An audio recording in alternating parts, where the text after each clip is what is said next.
Indonesia terletak di kawasan Asia Tenggara yang hidup berdampingan dengan negara-negara ASEAN lainnya. Sebagai negara kepulauan, Indonesia berbatasan langsung dengan 10 negara tetangga, baik batas darat maupun batas laut. Di batas laut, Indonesia berbatasan dengan negara Australia, Filipina, India, Republik Palau, Singapura, Thailand, dan Vietnam. Sedangkan di batas darat, berbatasan dengan Papua Nugini, Timor Leste, dan juga Malaysia. Perbatasan adalah manifestasi utama kedaulatan wilayah suatu negara. Untuk menjaga kedaulatan bangsa, batas negara ini pun diatur secara hukum. Dasar hukumnya ya tetap ya undang-undang pembiayaan tahun 2008 tentang negara itu undang-undang yang khusus mengatur pengelolaan negara. Batas negara tidak hanya tentang daerah yuridis dua negara, tapi juga keamanan, kedaulatan, serta ekonomi nasional negara. Karenanya perbatasan harus dikelola secara komprehensif dan tidak parsial. Badan Nasional Pengelola Perbatasan pun dibentuk untuk menata dan mengembangkan kawasan perbatasan. Ada kementerian-kementerian sektor-sektor itu saling berkoordinasi mereka, saling berkoordinasi selama ini mengelola perbatasan negara itu, baik dalam aspek batas negara maupun dalam aspek pembangunan kawasan ekonomi juga.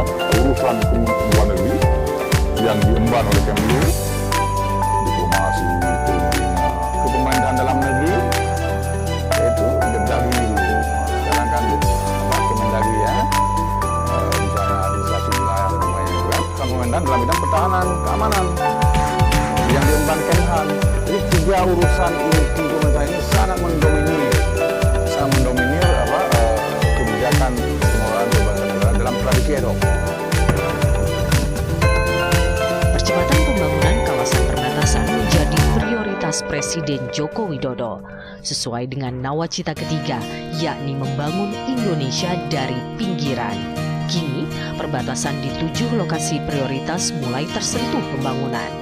Salah satunya di Dusun Aruk, Desa Sembunga, Kecamatan Sajingan Besar, Kabupaten Sambas, Kalimantan Barat. Infrastruktur megah dengan konsep rumah panjang khas suku Dayak menjadi pintu gerbang perbatasan Indonesia dengan Kampung Biawak, negeri Sarawak, Malaysia. Kemarin saya meresmikan pos lintas batas di Badau. Sebelumnya saya telah meresmikan 3 bulan yang lalu di Entikong. Pada hari ini kita resmikan lagi pos lintas batas negara di Aruk, Kabupaten Sambas.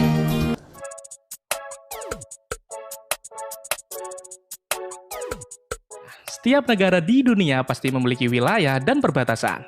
Untuk menjaga kedaulatannya, masing-masing negara sepakat mengatur batas-batas wilayah milik. Contohnya seperti Indonesia dengan Malaysia. Udah tahu kan kalau ada rumah seorang warga di Kecamatan Sebate, Kabupaten Nunukan, Kalimantan Utara yang memiliki rumah tepat di atas perbatasan. Di mana bagian teras rumah ini adalah negara Indonesia. Sementara bagian dapurnya ada di negara Malaysia. Wah, jadi kalau mau masak aja ibu ini harus keluar negeri dong. Hal ini dikarenakan Pulau Sebatik berada tepat di perbatasan kedua negara.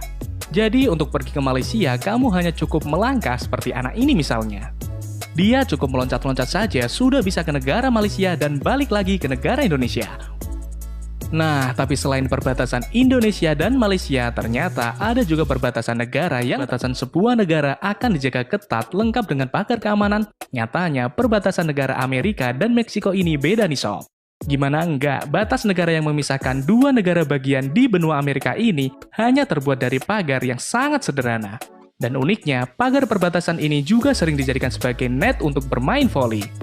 Tapi sayangnya, sekarang sebuah pagar setinggi 6 meter dibangun di sepanjang jalan lintas negara.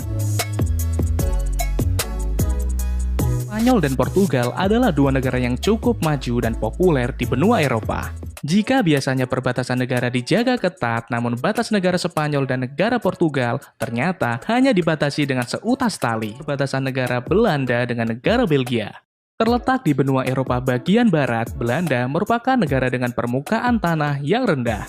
Karena sekitar 20% wilayah negara Belanda berada di bawah permukaan laut. Dan di bagian selatan, Belanda berbatasan langsung dengan negara Belgia. Dan uniknya, batas negara tersebut bukanlah pagar, melainkan hanya tanda yang mirip dengan marka jalan.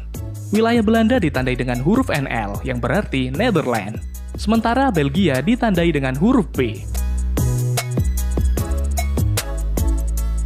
Perbatasan negara India dan negara Pakistan.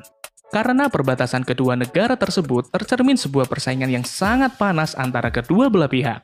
Dan uniknya, ada sebuah tradisi di perbatasan kedua negara ini, di mana setiap sore harinya ada upacara penurunan bendera baik dari negara Pakistan maupun negara India. Sebutnya masih di benua Eropa nih sob. Tepatnya di Eropa bagian timur, yakni negara Polandia dengan negara Ukraina. Kedua negara yang bersebelahan ini ternyata cukup akur loh. Hal ini bisa dilihat dari perbatasan kedua negara.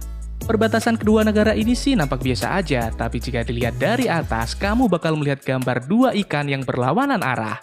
Ikan pertama menghadap ke negara Polandia, sementara kepala ikan kedua menghadap ke negara Ukraina. Gimana nih? Keren banget kan? Perbatasan yang sama-sama berada di benua Amerika bagian tengah.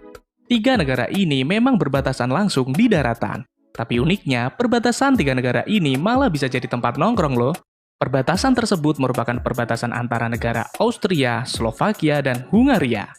Uniknya, karena di tengah perbatasan ketiga negara itu ada sebuah meja berbentuk segitiga yang lengkap dengan kursinya. Di mana kamu bisa duduk satu meja tapi berada di tiga negara. Wah, bisa ngopi bareng nih.